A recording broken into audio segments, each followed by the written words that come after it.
कि आपको पता है कि क्वाड जो फॉरेन मिनिस्टर्स हैं उनकी ऑस्ट्रेलिया मेलबर्न के अंदर मुलाकात हुई है। वो कोशिश ये हो रही है कि जल्दी से जल्दी उस त्यारे तक पहुंचा जाए और उसको वहां से समुद्र से निकाला जाए। ये में है कि जल्दी से अपना जो F-35C त्यारा है उसको निकाला जाए साउथ चाइना सी के अंदर से, ताकि जो है ये कहीं चाइना के हाथ ना लग जाए। और अगर ये चाइना के हाथ लग गया तो उससे वो क्या करेंगे, आपको पता है कि चाइना के पास तो एक कोई सिगरेट का लाइटर आ जाए या कोई सैटेलाइट आ जाए तो वो तो फौरन उसकी कॉपी बना लेते हैं। एक के बाद से अमेरिका ने अफगानिस्तान में ये एक दूसरा बड़ा हमला किया है जिसके असरात, जिसकी टेंडेंसी शायद 2001 से ज्यादा ही है। तमाम आलमी कवानीन की धज्जियां उड़ाई अमेरिका ने। जो खबर मैं आपके साथ शेयर करने जा रहा हूं, अफगानिस्तान के अवाम के सांस रोकने की कोशिश की गई जिसके पास बुनियादी जरूरत की चीजें भी मुयस्सर नहीं है। Beneficiary, the biggest beneficiary of this entire quad is India, because India start from scratch. India तो स्क्रैच से स्टार्ट किया ना। इंडिया तो आपके साथ पाकिस्तान के साथ आजाद हुआ था, लेकिन वो देखें कौन से फोरम में जाके बैठ गए। नमस्कार दोस्तों, स्वागत है आप लोग का हिंदुस्तानी स्पेशल के एक और नए वीडियो में। दोस्तों, इस वीडियो में दो बड़ी खबर के ऊपर बात हो रही है। पहला जो खबर है वो अफगानिस्तान के रिलेटेड है और दूसरा जो खबर है वो क्वाड के रिलेटेड है। दोस्तों, पहले हम अफगानिस्तान के रिलेटेड बात करते हैं। दोस्तों, जैसा कि आप लोग जानते हैं कि जिस प्रकार से अफगानिस्तान का जो पैसा है वो अमेरिका के पास था, उसमें से जो बाइडन जो गवर्नमेंट है उन्होंने ये कहा है कि उनमें से जो पैसा है, जिसमें कि 9/11 में जितने लोग मारे गए थे अमेरिका के, उस रुपए में से उनको कुछ पैसे दिए जाएंगे। दोस्तों इस खबर के आते ही पाकिस्तानी मीडिया में तो बहुत ज़्यादा हलचल मच गई, क्योंकि जिस प्रकार से पाकिस्तानी मीडिया एक और तो सारी दुनिया से पैसे मांग रही है अफगानिस्तान के लिए, वही ये खबर आना कि जो खुद अफगानिस्तान का पैसा है उसमें से भी कुछ पैसा जो है वो 9/11 के लोगों को दिया जाएगा, ये पाकिस्तान के लिए गंवारा नहीं गुजरा। दोस्तों, दूसरी बात करें क्वाड की, तो क्वाड की जो मीटिंग है वो अभी स्टार्ट हो गई है और ये खबर आते ही चाइना जो है वो हैरान हो गया है और पाकिस्तान परेशान हो गया है। और क्योंकि जैसे कि आप लोग जानते हैं कि जो चाइना है वो ये कहता है कि जो क्वाड है वो कोल्ड वार हमारे लिए है और जो अमेरिका है वो क्वाड के जरिए हमारे साथ कोल्ड वॉर खेलना चाहता है। तो दोस्तों चलिए हम वीडियो में आगे की ओर बढ़ते हैं और देखते हैं कि और आखिरकार पाकिस्तानी मीडिया ने इस टॉपिक पे क्या कहा है। और रशिया के हवाले से मैं आपको खबर देता चलूं कि रशिया बहुत जल्द एक बड़ी एक्सरसाइजेस करेगा नेवी की, इसलिए कि सारे ये जो काम है ये समुद्रों में हो रहे हैं।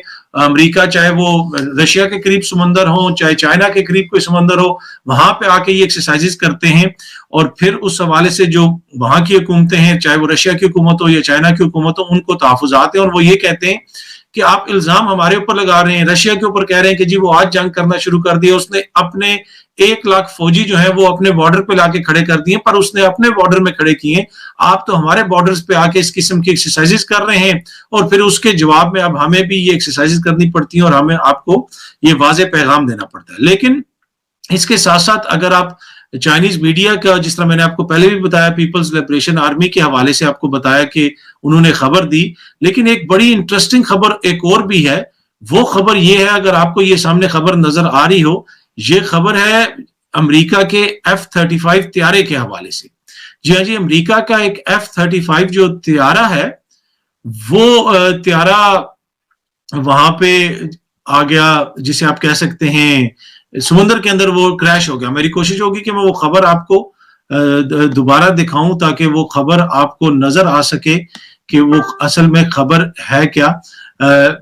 और उस खबर के अंदर जो तफसीलात हैं वो तफसीलात हैं उस त्यारे के हवाले से। अमेरिका का जो त्यारा है जो गिरा है समंदर के अंदर, और उस त्यारे को अब निकालने की कोशिश की जा रही है और वो कोशिश ये हो रही है कि जल्दी से जल्दी उस त्यारे तक पहुंचा जाए और उसको वहां से समुद्र से निकाला जाए। ये जी खबर है सामने, चाइनीज मीडिया इसको रिपोर्ट कर रहा है। अब वेस्टर्न मीडिया ने भी इसको रिपोर्ट किया, उसकी क्या तफसीलात है वो भी मैं आपको दिखाता हूं, पर पहले ये मैं खबर आपको दिखाना चाहता था।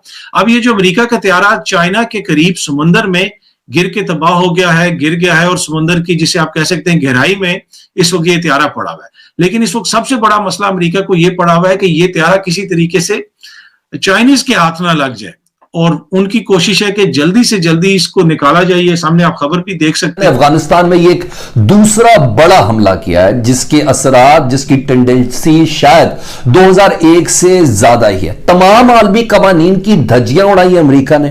जो खबर मैं आपके साथ शेयर करने जा रहा हूं उसकी रोशनी में अफगानिस्तान की अवाम के ऊपर जिसे कहते हैं शब खून मारना है, आलमी कवानीन की धज्जियां उड़ाई हैं। अफगान अवाम के साथ तारीख का सबसे बड़ा धोखा किया जा रहा है और धोखा किया गया है। इस सिलसिले में एग्जीक्यूटिव ऑर्डर तक जारी हो गया है जिसके मुतालिक मैं अभी आपको डिटेल में बताऊंगा, जिसमें यूं कह लें कि अफगानिस्तान की जो अवाम है उससे मुतल्लिक जहां एक तरफ यकजहती का इजहार किया जा रहा था कि हम अपने जो इमदादी इदारे हैं उनके जरिए अफगानिस्तान की अवाम की फलाह बहबूद करेंगे, सपोर्ट करेंगे, वही एक अदद एग्जीक्यूटिव ऑर्डर जारी किया है अमेरिकी सदर जो बाइडन ने, जिससे साबित हो गया कि वो अपने पेशरो जॉर्ज डब्ल्यू बुश से मुख्तलिफ इंसान नहीं है।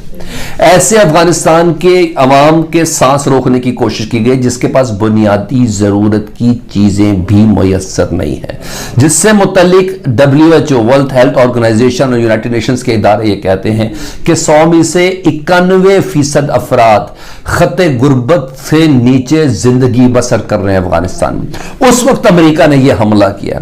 ऐसे मौके पर जब यह कहा जा रहा है कि तालीम की बुनियादी सहूलियात भी इधर मुयस्सर नहीं है, इंफ्रास्ट्रक्चर का फुकदान है और आने वाले चंद महीनों के अंदर बहुत बड़ा इंसानी बहरान यहां जन्म ले सकता है, एक अलमिया जो जन्म ले सकता है। उस मौके पर अमेरिका ने अफगानिस्तान की सरजमीन के ऊपर 9/11 के बाद का सबसे बड़ा हमला किया है। जिस तरह कि आपको पता है कि क्वाड जो फॉरेन मिनिस्टर्स हैं उनकी ऑस्ट्रेलिया मेलबर्न के अंदर मुलाकात हुई है और वो ये समझते हैं कि जो रशिया जो है वो कोर्सिव टैक्टिक्स इस्तेमाल कर सकता है along with the Chinese in Indo Pacific.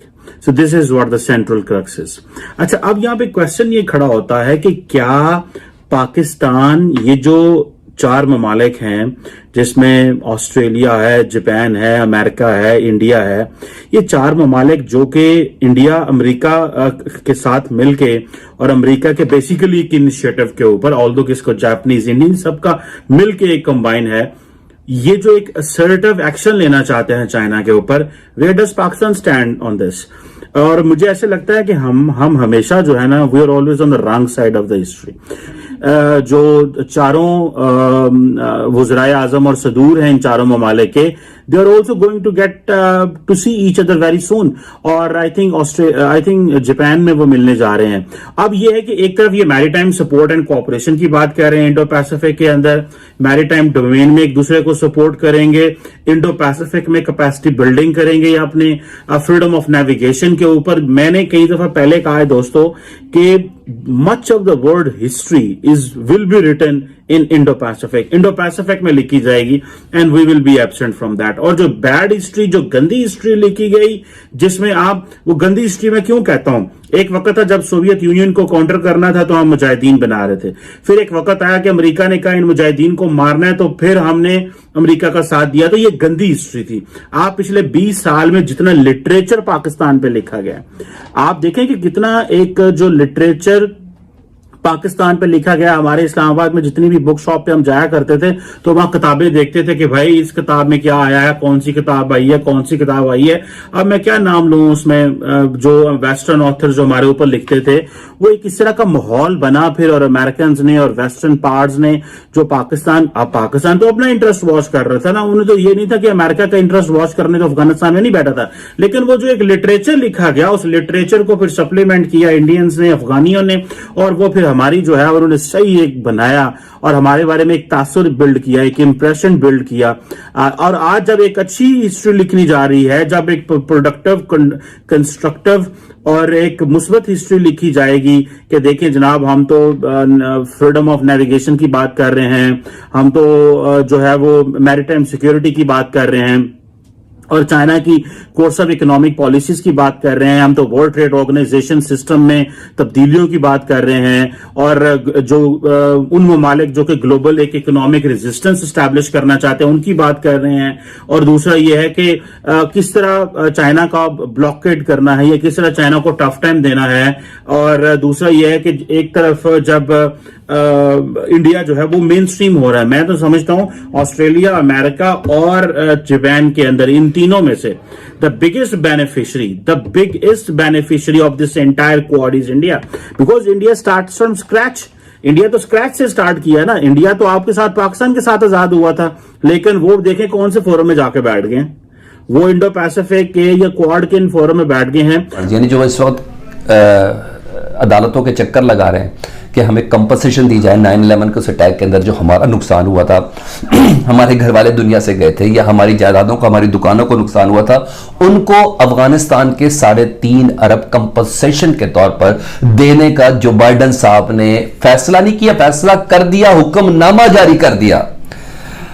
There claims will be still be litigated in court. The New York time first, New York time ने भी इसको रिपोर्ट किया है, और ये एग्जीक्यूटिव ऑर्डर का जो सारा प्लान है वो मैं आपको बता रहा हूं। अब मैंने इतनी बड़ी जो तमहीद बांधी थी इस खबर के साथ, अब आप मुझे ये बताएं कि ये तारीख का सबसे बड़ा जुल्म नहीं तो क्या है। 2 पॉइंट्स बताता हूं जिसकी बिना पर मैंने ये पूरा व्लॉग बनाया। 9/11 का हमला जो ट्विन टावर पे हुआ था, क्या उसमें एक शख्स भी अफगानी था? नहीं। कोई ऐसा शख्स जो अफगानिस्तान से उठ के आया हो या अफगान शहरी हो, सारे के सारे कुछ अरब थे, कोई सऊदी अरब के थे, कोई मोरक्कश के थे, कोई कहां के थे। अफगानिस्तान की अवाम का पैसा 9/11 के विक्टिम्स को क्यों देना है? क्यों देना है? यानी जिनके पास पहले ही खाने और खुराक के लिए मुकम्मल चीजें मौजूद नहीं, इनके बच्चे भूख और अफलास से मर रहे हैं, सख्त सर्दी में उनकी जिंदगी का गुजर बसर मुश्किल है, उस अफगानिस्तान का, अफगानिस्तान की कमाई है ना, अफगानिस्तान का पैसा है ना, अफगानिस्तान का एसेट है ना, उसको लिक्विड करके अफगानिस्तान की हुकूमत को नहीं, जारी बात है आप तो अफगान तालिबान हुकूमत को तस्लीम नहीं करते, आप अपने एनजीओ और फलाह के इदारों को कहेंगे जाके शुरू करो, कभी ये पूरा हो सकेगा?